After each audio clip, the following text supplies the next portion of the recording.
Hi guys, ഭൂമിയിലെ കാഴ്ചകളിലേക്ക് എല്ലാവർക്കും സ്വാഗതം.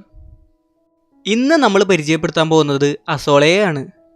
വെള്ളത്തിന് മുകളിൽ പൊന്തിക്കെടുക്കുന്ന ഈ കുഞ്ഞു പായലിനെ നിങ്ങൾ അത്ര വില കുറച്ചൊന്നും കാണരുത്.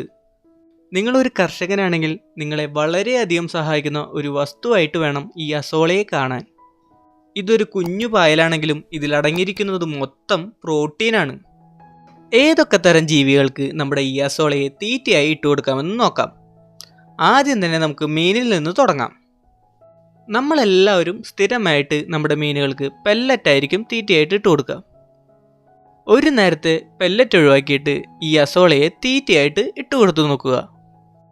ആദ്യമൊന്നും മീനുകൾ ഈ അസോളയെ തീറ്റയായിട്ട് എടുക്കണമെന്നില്ല. അവർക്ക് പരിചയമില്ലാത്തൊരു ഫുഡാണ്. അവർക്കത് ഇണങ്ങിയാൽ മാത്രമേ അവർ തീറ്റയായിട്ട് എടുക്കുകയുള്ളൂ. മീനുകൾ അസോളയെ തീറ്റയായി എടുത്തു തുടങ്ങിയാൽ പിന്നെ അസോള നല്ല പോലെ മീനുകൾ കഴിക്കുന്നതാണ്. ഒരു നേരം ഈ അസോള ഇട്ട് കൊടുക്കുന്നതിൽ നിന്ന് തന്നെ വളരെയധികം പൈസ തീറ്റയിൽ നിന്ന് ലാഭിക്കാവുന്നതാണ്. നമുക്കൊരു അസോളക്കുളം കുഴിച്ചാലോ? അസോളക്കുളത്തിന് ഇത്ര വലിയ കുഴിയുടെ ആവശ്യമൊന്നുമില്ല. നമ്മളിവിടെ ഡബിൾ യൂസ് ആയിട്ടാണ് ഈ കുഴി കുഴിച്ചിരിക്കുന്നത്. അതായത് ഈ കുളത്തിൽ അസോള മാത്രമല്ല ഗപ്പീസിനെ കൂടെ ഇടാൻ നമ്മൾ പ്ലാൻ ചെയ്യുന്നുണ്ട്. ഗപ്പീസിൻ്റെ വേസ്റ്റ് കൊണ്ട് അസോള നല്ല രീതിയിൽ തന്നെ ഉണ്ടാകും. മീനുകൾക്ക് അസോള മറ്റുള്ള ജീവികളിൽ നിന്ന് ഒരു പ്രൊട്ടക്ഷനായിട്ട് കൂടെ ഉപകാരപ്പെടും. നിങ്ങൾ അസോളക്കുളമായിട്ട് മാത്രമാണ് ഉപയോഗിക്കുന്നതെങ്കിൽ ഒരടി താഴ്ചയുടെ ആവശ്യം മാത്രമേ ഉള്ളൂ. നീളവും വീതിയും നിങ്ങളുടെ ഇഷ്ടത്തിനനുസരിച്ചിട്ട് എടുക്കാവുന്നതാണ്. എത്രയധികം നീളവും വീതിയും കൂടുന്നോ അത്രയധികം അസോള ഉണ്ടാവുന്നതാണ്. അസോള മീനുകൾക്ക് മാത്രമല്ല, കോഴിക്കും ആടിനും പശുവിനും മുയലിനും വരെ തീറ്റയായിട്ട് ഇട്ട് കൊടുക്കാവുന്നതാണ്. അസോള പശുവിന് കൊടുക്കുമ്പോൾ നല്ല പോലെ പാൽ ചുരത്തുന്നതായിട്ട് കാണപ്പെടുന്നുണ്ട്. കോഴിക്കും ആടിനുമൊക്കെ ഈ പ്രോട്ടീൻ അടങ്ങിയ അസോള കൊടുക്കുന്നത് വളരെയധികം ഗുണം ചെയ്യും. നമ്മുടെ അസോളക്കുളത്തിൻ്റെ കുഴിയൊക്കെ എടുത്തിട്ട് ഒരുവിധം സെറ്റായിട്ടുണ്ട്. ഇനി ഇതിലേക്ക് ചാക്ക് വിരിക്കണം. ഷീറ്റ് കുത്തി കയറാതിരിക്കാൻ വേണ്ടിയിട്ടാണ്. നമ്മൾ അസോള മാത്രമല്ല മീനിനെ വളർത്തുന്നുണ്ട്. അസോള മാത്രമായിട്ട് വളർത്തുന്നവർ ഇതിൻ്റെ ഒന്നും ആവശ്യമില്ല, നേരെ ഷീറ്റ് വാങ്ങി ഇടാവുന്നതാണ്. നമ്മളിത് ഒരു കമ്മ്യൂണിറ്റി ടാങ്കായിട്ട് ഉപയോഗിക്കാനാണ് ഉദ്ദേശിക്കുന്നത്. അതായത് മിക്സഡ് കപ്പി പോലുള്ള പലതരം മീനുകളെ വാങ്ങിയിട്ട് ഈ ടാങ്കിലേക്ക് ഇടാനാണ് നമ്മൾ ഉദ്ദേശിക്കുന്നത്. നമ്മൾ ഷീറ്റ് ഇട്ടു. ഷീറ്റ് കിലോയ്ക്ക് 150 രൂപ നിരക്കിലാണ് നമ്മൾ വാങ്ങിയത്. ഈ കറുത്ത ഷീറ്റ് കിലോയ്ക്കാണ് അവർ വിൽക്കുന്നത്. അസോളക്കുളത്തിന് വളരെ അനുയോജ്യമായ രീതിയിലുള്ള ഷീറ്റാണിത്. അതായത് അസോളക്കുളത്തിന് ആവശ്യമായ രീതിയിലുള്ള കട്ടി ഈ ഷീറ്റിനുണ്ട്.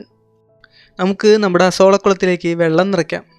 ഞങ്ങളുടെ അസോളകൾക്ക് മറ്റൊരു വളത്തിൻ്റെ ആവശ്യമില്ല. ഈ മീനിൻ്റെ വേസ്റ്റിൽ നിന്ന് തന്നെ അസോളയ്ക്ക് വളരാൻ ആവശ്യമായ വളം ലഭിക്കുന്നതാണ്. സാധാരണ അസോള വളർത്താനായിട്ട് ചാണകവെള്ളം കലക്കി ഒഴിക്കുകയാണ് പതിവ്. കുളത്തിൻ്റെ അടിത്തട്ടിൽ 5 ഇഞ്ച് കനത്തിൽ മണ്ണിട്ട് കൊടുക്കുന്നതും വളരെ നല്ലതാണ്.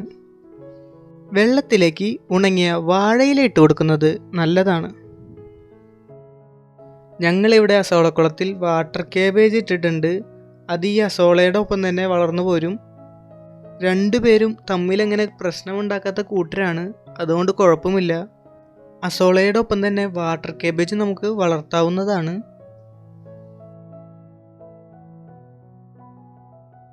നമ്മൾ കുളത്തിലേക്ക് അസോള മാത്രമല്ല കുറച്ച് ചെടികളും കൂടി ഇടുന്നുണ്ട്.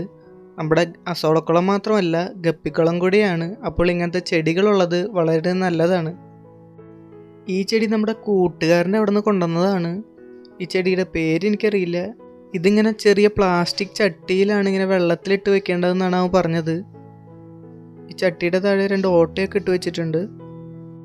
ഈ ചെടിയുടെ പേര് ആർക്കെങ്കിലും അറിയാമെന്നെങ്കിൽ ഒന്ന് കമൻറ്റ് ചെയ്യുക. എല്ലാവർക്കും ഉപകാരപ്രദമായിരിക്കും. ഇതിങ്ങനെ വെള്ളത്തിൽ താഴ്ന്നു കിടക്കുന്ന ചെടിയാണ്. ഇതിന് സൂര്യപ്രകാശം ആവശ്യമാണെന്നാണ് അവൻ പറഞ്ഞത്. ഈ ചെടി കുളത്തിൻ്റെ മറ്റൊരു ഭാഗത്തിടാം നമുക്ക്.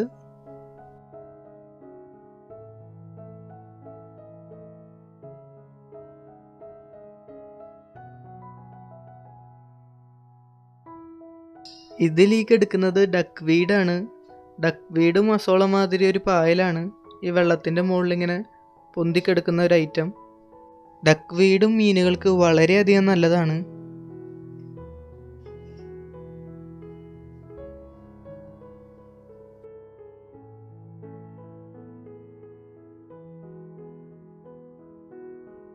ഇനി നമ്മുടെ മെയിൻ ഐറ്റമായ അസോള നമ്മൾ വാങ്ങിക്കൊണ്ട് വന്നിട്ടുണ്ട്.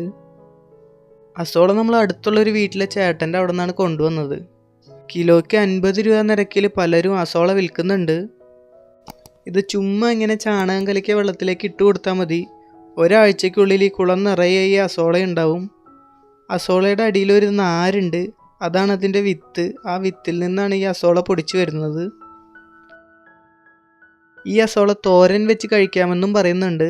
ഞങ്ങൾ ഇതുവരെ ഉണ്ടാക്കിയിട്ടില്ല. നിങ്ങൾ ആരെങ്കിലും ഉണ്ടാക്കിയിട്ടുണ്ടെങ്കിൽ ആ അനുഭവം കമൻറ്റ് ബോക്സിൽ എഴുതുക.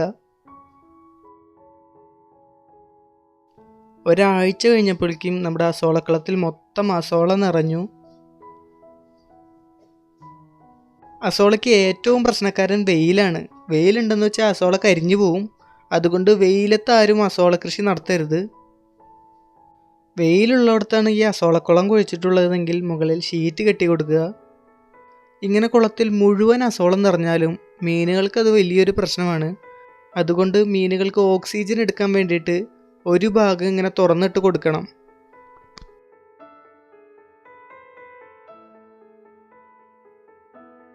നമ്മൾ അസോളക്കുളം പാർട്ടീഷൻ ചെയ്തു. ഒരു ഭാഗത്ത് മീനുകൾക്ക് ഓക്സിജൻ എടുക്കാൻ വേണ്ടിയിട്ടും മറുഭാഗത്ത് അസോള നല്ല പോലെ വളരാൻ വേണ്ടിയിട്ടാണ് ഇങ്ങനെ പാർട്ടീഷൻ ചെയ്തിരിക്കുന്നത്. ഈ കുളത്തിലേക്ക് നമ്മൾ മിക്സഡ് ഗപ്പീസിന് ഇട്ടിട്ടുണ്ട്. തൊട്ടപ്പുറത്ത് അസോളയ്ക്ക് വേണ്ടി മാത്രമായിട്ട് 2 കുളവും കുഴിച്ചിട്ടുണ്ട്. ഇതിലേക്ക് സൂക്ഷിച്ച് നോക്കിയാൽ നമ്മുടെ മീൻ കുഞ്ഞുങ്ങളെ കാണാൻ സാധിക്കും. ഷെയ്ഡ് ഉള്ളതുകൊണ്ട് ക്യാമറയിൽ ശരിക്കും അങ്ങോട്ട് കിട്ടുന്നില്ല. ഈ വീഡിയോ നിങ്ങൾക്ക് ഉപകാരപ്രദമാണെന്ന് തോന്നിയാൽ ലൈക്ക് ചെയ്യുക. നിങ്ങളുടെ സംശയങ്ങളൊക്കെ കമൻ്റായിട്ട് ചോദിക്കുക. മീൻ കൃഷിയുമായി ബന്ധപ്പെട്ട വീഡിയോകൾക്ക് ഈ ചാനൽ സബ്സ്ക്രൈബ് ചെയ്യുക.